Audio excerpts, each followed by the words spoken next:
तो आइए आज का क्लास में हम लोग देखते हैं issue of share and issue of debenture का एमसीक्यू क्वेश्चन को। तो सबसे पहला क्वेश्चन है इशू ऑफ शेयर का। बोला जा रहा है ए कंपनी हैज, कंपनी क्या है? सेपरेट लीगल एंटिटी है, लिमिटेड लाइबिलिटीज है, परपेचुअल एग्जिस्टेंस है, या all of this. Means company क्या है? कंपनी सेपरेट लीगल एंटिटी भी है, परपेचुअल एग्जिस्टेंस भी है, लिमिटेड लाइबिलिटीज भी है, और ऑल ऑफ द एबव। तो इसका राइट आंसर होगा ऑल ऑफ द एबव। इसका राइट आंसर क्या होगा? All of the above. Question number 2 में आते हैं। डिवेंचर का क्वेश्चन है। लिखा जा रहा है debenture holder are. Debenture holder क्या है? ऑनर ऑफ द कंपनी नहीं, शेयर होल्डर होता है। Share holder owner of the company होता है, debenture holder owner of the company नहीं होता है। ये नंबर नहीं होगा। कस्टमर ऑफ द कंपनी ये भी नहीं होगा। प्रोमोटर ऑफ द कंपनी ये भी नहीं होगा। सी नंबर लिखा हुआ है क्रेडिटर ऑफ द कंपनी। तो क्वेश्चन नंबर 2 का सी नंबर राइट आंसर होगा, creditor of the company. Next question number 3 में आते हैं। A company is created by. Company का क्रिएशन कैसे होता है? Special act of the parliament. Parliament का स्पेशल एक्ट के द्वारा कंपनी का क्रिएशन होता है, या कंपनी एक्ट के द्वारा, इन्वेस्टर के द्वारा, मेंबर के द्वारा। तो कंपनी एक्ट के द्वारा कंपनी को क्रिएट किया जाता है। कंपनी क्रिएटेड कैसे होता है? तो बाई कंपनी एक्ट। 3 का बी नंबर। 4 नंबर क्वेश्चन में आइए। An artificial person created by law is called. मतलब एक आर्टिफिशियल पर्सन जो लॉ के द्वारा क्रिएट किया जाता है उसको क्या बोलते हैं? An artificial person created by law is called. एक आर्टिफिशियल पर्सन जो लॉ के द्वारा क्रिएट किया जाता है उसको हम क्या बोलते हैं? तो उसको कहा जाता है कंपनी। आर्टिफिशियल पर्सन जो लॉ के द्वारा क्रिएट किया जाता है उसको हम क्या बोलते हैं? कंपनी बोलते हैं। Next question number 5। 5 number question में क्या है देखिए। पूरा zero coupon bond are issued. ये डिवेंचर का क्वेश्चन है, इशू ऑफ डिवेंचर चैप्टर का क्वेश्चन है। बोला जा रहा है zero coupon bond are issued. Zero coupon bond issue होता है जीरो इंटरेस्ट रेट पर, with specified rate of interest पर, without specified rate of interest पर, या नन ऑफ दिच। 5 का कौन होगा? Without specified rate of interest. मतलब जीरो कूपन बॉन्ड जो है ऐसा बॉन्ड होता है जिसका कोई स्पेसिफाइड रेट ऑफ इंटरेस्ट नहीं होता है। किसमें? जीरो कूपन बॉन्ड में। तो 5 का सी नंबर। 6 नंबर में आइए। पूरा liabilities of the share holder is limited. पूरा liabilities of a share holder is limited to dash of the shares allotted to him. पूरा क्या? शेयर होल्डर का लाइबिलिटी जो होता है लिमिटेड होता है। किसके बराबर होता है? पेड अप वैल्यू के बराबर होता है, कॉल्ड अप वैल्यू के बराबर होता है, फेस वैल्यू के बराबर होता है, या रिजर्व प्राइस के बराबर होता है। क्वेश्चन नंबर 6 में बोला जा रहा है कि liabilities of a share holder, किसी भी शेयर होल्डर का जो लाइबिलिटीज है is limited to dash of the share holder allotted to him. तो कितना लाइबिलिटीज किसके बराबर होता है? तो फेस, यहाँ पर क्या लिखेंगे? Face value. फेस वैल्यू के बराबर लाइबिलिटीज होता है शेयर होल्डर का। तो 6 का 3 नंबर। नेक्स्ट क्वेश्चन बोला जा रहा है क्या? Maximum number of member in A private company is. Private company में मैक्सिमम नंबर ऑफ मेंबर कितना होता है? तो प्राइवेट कंपनी में मैक्सिमम नंबर ऑफ मेंबर कितना होता है? 200। 9 का बी। बीच में 2 क्वेश्चन जो है छूट गया, नंबरिंग करने में मिस्टेक हुआ। 6 के बाद डायरेक्ट 9 है, 7 8 होना चाहिए, लेकिन वो मिस्टेक हो गया है। 6 के बाद डायरेक्ट 9 हो गया, तो आप लोग नंबरिंग 9 से ही करना शुरू कीजिए। 7 8 मानिए, 7 8 क्वेश्चन नहीं है इसमें।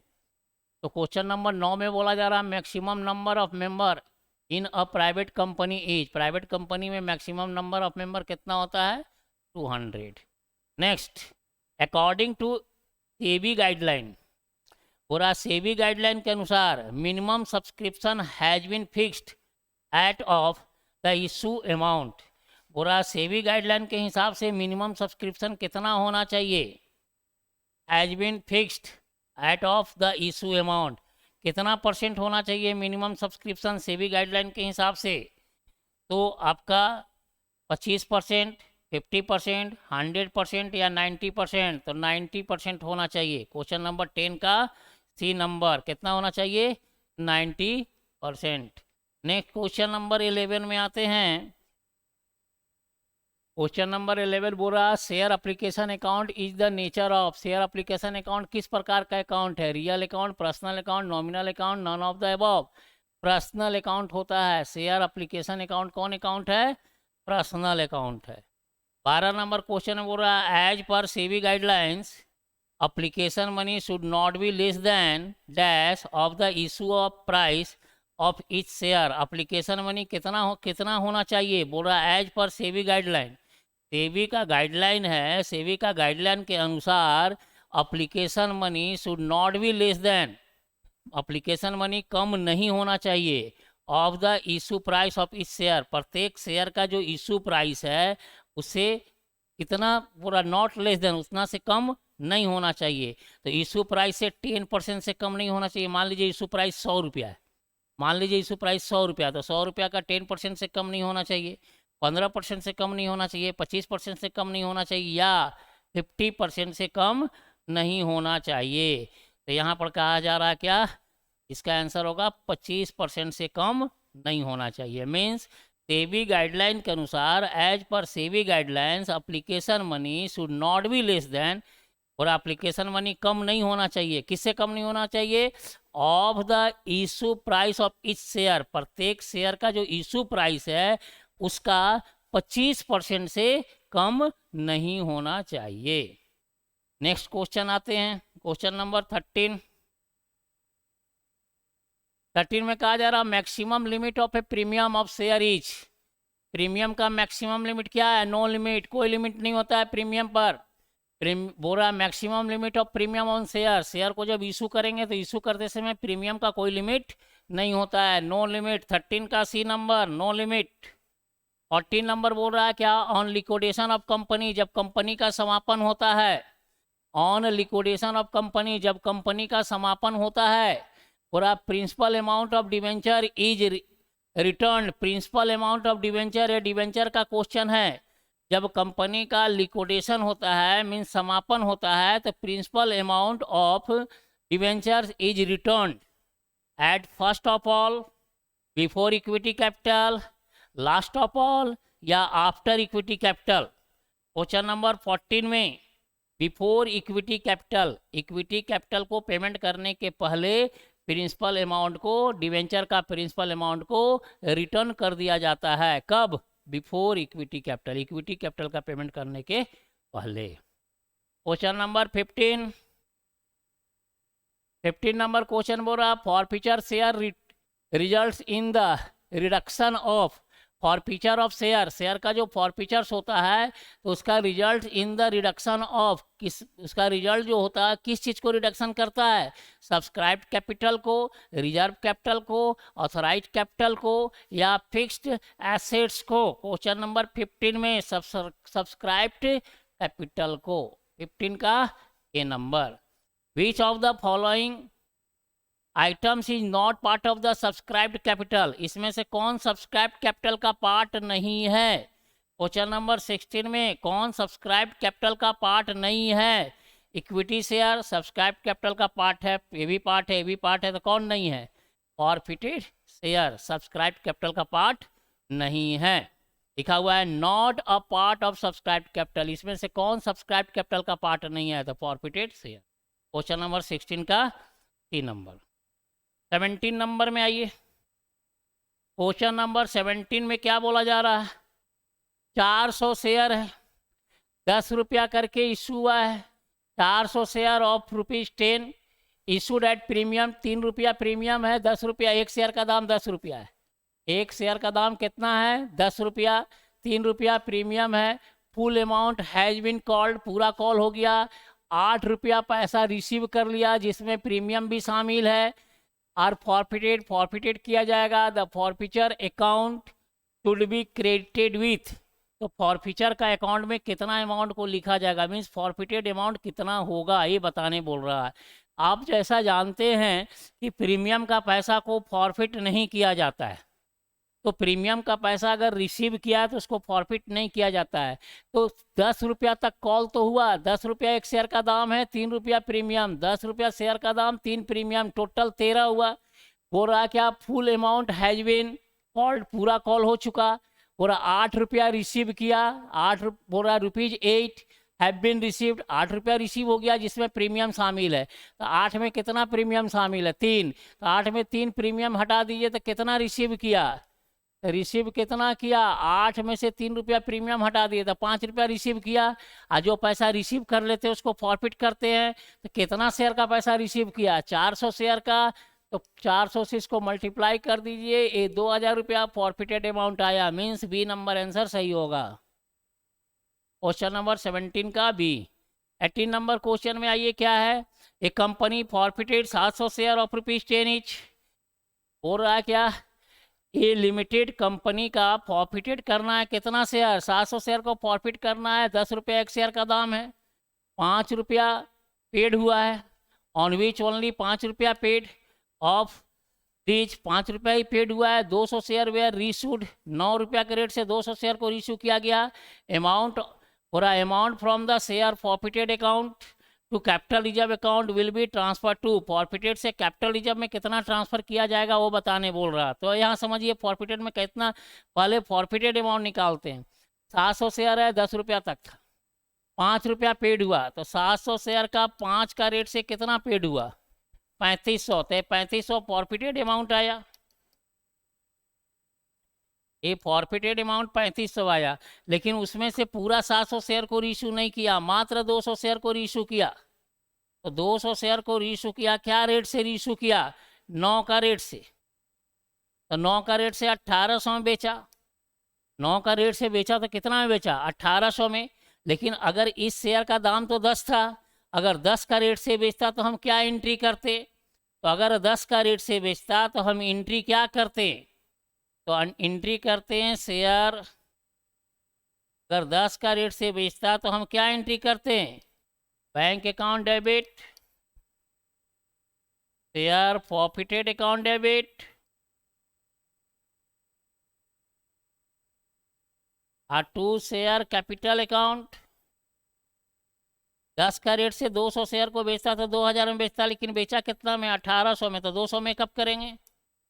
अब आ जाइए 1800 में बेच दिया, ये 1800 में बेचा तो मेकअप कितना हुआ, 200। अब फॉरफिट करके कितना रखे थे हम, ₹3500 फॉरफिटेड करके रखे थे। इससे पहले का एंट्री जो होगा वो ₹3500 फॉरफिटेड का अमाउंट आएगा। कैसे, 700 शेयर का ₹5 पेड हो गया था, ₹5 पेड हुआ, 700 शेयर का 5 का रेट से ₹3500 फॉरफिटेड था, और रीस हुआ तो ₹200 फॉरफिटेड से मेकअप होगा।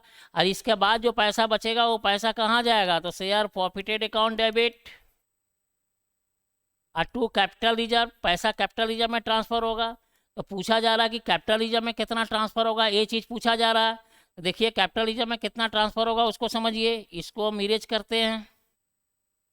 देखिए कैपिटल रिजर्व में कितना ट्रांसफर होगा, 700 शेयर का फॉरफिटेड पैसा 3500 है, तो हमको कितना शेयर इशू हुआ, 200 शेयर, तो ₹3500 जो है वो हमारा 700 शेयर का फॉरफिटेड पैसा है। तो हमारा 200 शेयर का फॉरफिटेड पैसा कितना होगा, 5 बार में कटेगा 1000, और 1000 में कितना मेकअप हुआ, 200, 1000 में कितना मेकअप हुआ, 200। 700 शेयर का फॉरफिटेड पैसा 3500 है, 700 शेयर का फॉरफिटेड पैसा 3500 है। अब इसी 700 शेयर में से 200 शेयर रीशू हो रहा है, यहाँ पर कितना शेयर रीशू हो रहा है, 200 शेयर। तो 200 शेयर का फॉरफिटेड पैसा निकाले तो ₹3500 700 शेयर का है, तो 3500 डिवाइडेड बाई 700 इंटू 200, तो मल्टीप्लाई किए तो 200 शेयर का फॉरफिटेड पैसा निकला 1000। अब 1000 में कितना मेकअप हो गया, 200, इस 1000 में ₹200 एडजस्ट हो जाएगा, तो बाकी जो पैसा बचेगा ₹800 ये कहाँ जाएगा, कैपिटल रिजर्व में। इसका आंसर हमारा 800 आना चाहिए। देखिए 800 कहाँ है, ए नंबर, 18 का ए नंबर आंसर होगा। 18 के बाद आइए 19 नंबर क्वेश्चन में। बोला ये कंपनी इशूड किया 4000 इक्विटी शेयर, समझिएगा बात से। एक कंपनी इशूड किया 4000 इक्विटी शेयर 10 ईच एट पर में। बोला अप्लीकेशन पर 3 रुपया देगा, अलॉटमेंट पर 2 रुपया देगा, फर्स्ट कॉल पर 4 रुपया देगा, 1 रुपया फाइनल कॉल पर देगा। Application were received 13,000 share. Application कितना रिसीव किया? 13,000। इशू कितना हुआ था? 4,000 इशू हुआ था, 13,000 शेयर पब्लिक खरीद लिया। Application were 3,000 share were rejected and pro rata allotment was made to the applicant for 10,000 share. 3,000 share का पैसा को रिजेक्ट कर दिया, रिटर्न कर दिया, 10,000 शेयर को प्रोराटा अलॉटमेंट कर दिया।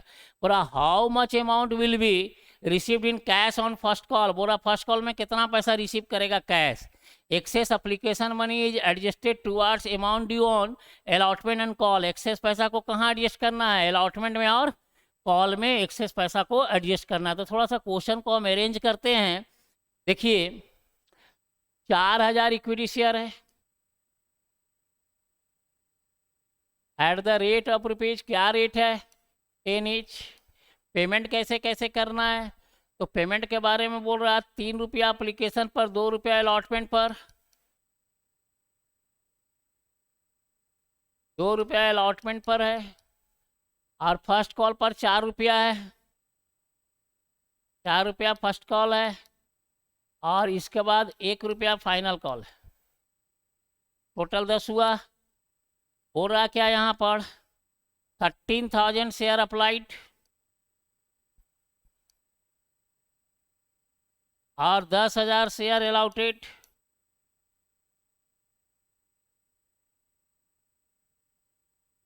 इसमें बोल रहा 10,000 शेयर को प्रोराटा अलॉटमेंट कर दें, बोल रहा 3,000 शेयर को रिटर्न कर दिया। 3,000 शेयर को एक भी शेयर नहीं मिला और ये 3,000 शेयर का पैसा अप्लीकेशन का रेट 3 रुपया का रेट से 9,000 रुपया ये रिटर्न कर दिया पब्लिक को।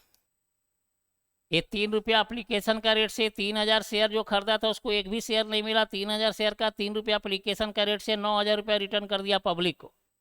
अब बाकी बचा 13 में 3,000 रिटर्न हो गया, बाकी बचा 10,000। 10,000 को बोल रहा प्रोराटा अलॉटमेंट कर दिया। तो प्रोराटा अलॉटमेंट का मतलब 10,000 शेयर जो अप्लाई किया था उसको पूरा 4,000 शेयर इशू हुआ था, पूरा 4,000 शेयर दे दिया। अब एक्स्ट्रा कितना हुआ इसका? 6,000 शेयर। अब ये अप्लीकेशन का पैसा 3 का रेट से 18,000 रुपये एक्स्ट्रा हुआ। 18,000 रुपये एक्स्ट्रा हुआ। अब 18,000 रुपया को मेकअप करने बोल रहा कहाँ? अलॉटमेंट में और कॉल में। तो 18,000 का पैसा जो है 4,000 शेयर का 2 का रेट से, 4,000 शेयर का अलॉटमेंट का 2 का रेट से 8,000 रुपया मेकअप हुआ कहाँ? 8,000 रुपया मेकअप हुआ अलॉटमेंट में। तो बाकी बचा 10,000। ये 10,000 कहाँ मेकअप होगा? फर्स्ट कॉल में। ये 10,000 रुपया जो है ये कहाँ मेकअप होगा? फर्स्ट कॉल में। ये 10,000 फर्स्ट कॉल मेकअप होगा। अब थोड़ा सा फर्स्ट कॉल में पैसा देखते हैं कॉल करके। तो 4,000 शेयर का फर्स्ट कॉल का रेट 4 रुपया है। 4,000 शेयर का 4 रुपया के रेट से फर्स्ट कॉल में 16,000 का कॉल होगा। फर्स्ट कॉल में कितना का कॉल होगा? 4,000 शेयर का 4 रुपया का रेट। 4,000 शेयर है, 4 का रेट है फर्स्ट कॉल में। तो 4,000 शेयर का 4 का रेट से कितना कॉल होगा? 16,000। 16,000 में देखिए 10,000 फर्स्ट कॉल में एडजस्ट हो जाएगा। तो बोला जा रहा फर्स्ट कॉल में कितना पैसा रिसीव्ड होगा? तो फर्स्ट कॉल में हम 6,000 रुपया रिसीव करेंगे। 16,000 में 4,000 तो 10,000, 16,000 में तो 10,000 एडजस्ट हो जाएगा। तो बाकी एक्स्ट्रा पैसा बचेगा वही ना हम रिसीव करेंगे। तो कितना एक्स्ट्रा पैसा बच रहा? 6,000। तो 6,000 रिसीव होगा। तो यहाँ पर देखिए 6,000 है कि नहीं है? ये देखिए ये नंबर में 6,000 है। तो 19 का क्या आंसर होगा? ए नंबर। 19 का ए नंबर। 19 के बाद आइए 20 में। क्वेश्चन नंबर 20 में क्या है? 20 बोल रहा है एक कंपनी परचेज किया बिल्डिंग 3,60,000 का and issue as a payment equity share 20%। General entry will be. देखिए अब यहाँ पर आ जाइए, पहले नंबर ऑफ शेयर निकालते हैं। 3,60,000 रुपया का एसेट्स खरीदा, बिल्डिंग खरीदा। पेमेंट कैसे किया? 20% प्रीमियम पर इक्विटी शेयर का। तो 20% प्रीमियम, तो 20% मैंने मान लीजिए एक इक्विटी शेयर का 100 रुपया दाम था, 20% पर प्रीमियम तो 20 रुपया हो गया। तो 3,60,000 अब भागा 120 और ये आ गया 1010 खत्म, 12 या 36, 3000 शेयर आया। अब 3000 शेयर जब बिल्डिंग खरीदा, एंट्री क्या होना चाहिए, बिल्डिंग अकाउंट डेबिट। तो building account debit to share capital to security premium, ये तो होगा नहीं। Share capital account debit to building, ये तो होगा नहीं। इसमें आइए, building account debit 3,60,000 to share capital 3 lakh और टू सिक्योरिटी प्रीमियम रिजर्व 60,000, कैसे हुआ। तो 3000 शेयर है, एक शेयर का दाम 10 रुपया है, तो 3000 इंटू 10 3 लाख शेयर कैपिटल में जाएगा, और 3 लाख का 20% 60,000 सिक्योरिटी प्रीमियम में आएगा, और ये दोनों जोड़कर कितना होगा, 3,60,000। इसका मतलब इसका आंसर क्या होगा, 3 नंबर। क्वेश्चन नंबर 20 का क्या आंसर होगा, 3 नंबर। नंबर ऑफ शेयर पहले निकालेंगे। 3,60,000 रुपया परचेज प्राइस है, 20% प्रीमियम पर पेमेंट करना है शेयर के द्वारा। तो 20% का मतलब क्या हुआ, एक शेयर का दाम 100 रुपया होगा, 20% प्रीमियम तो 120। तो 3,60,000 को 120 से डिवाइड किए तो नंबर ऑफ शेयर आ गया 3000। अब 3000 शेयर को 100 से गुना करेंगे तो 3 लाख रुपया शेयर कैपिटल में।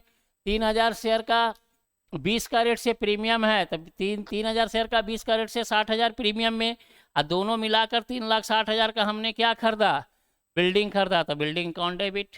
इसलिए 20 का क्या आंसर होगा, सी नंबर। क्वेश्चन नंबर 21 क्या बोला जा रहा, ए लिमिटेड कंपनी परचेज किया एसेट्स बी लिमिटेड से 5,40,000 का। ए लिमिटेड बी लिमिटेड से एसेट्स खरीदा 5,40,000 का। ए लिमिटेड इशू किया 10% debenture 100 each 10% discount. A limited 100 रुपये वाला डिवेंचर इशू किया 10% डिस्काउंट पर, अगेंस्ट द पेमेंट के अगेंस्ट में the number of debenture received by B limited. अब बोल रहा है बी लिमिटेड कितना डिवेंचर रिसीव्ड किया, तो नंबर ऑफ डिवेंचर निकालिए। ये डिवेंचर चैप्टर का क्वेश्चन है। 5,40,000 का एसेट्स खरीदा है, एक डिवेंचर का दाम कितना है, 100 रुपया। एक डिवेंचर का दाम कितना है, 100 रुपया। 10% डिवेंचर है, कितना परसेंट डिवेंचर है, 10%। ये डिवेंचर का रेट ऑफ इंटरेस्ट 10% है, ये 10% जो है रेट ऑफ इंटरेस्ट है, और ये 10% डिस्काउंट पर डिवेंचर इशू हुआ है।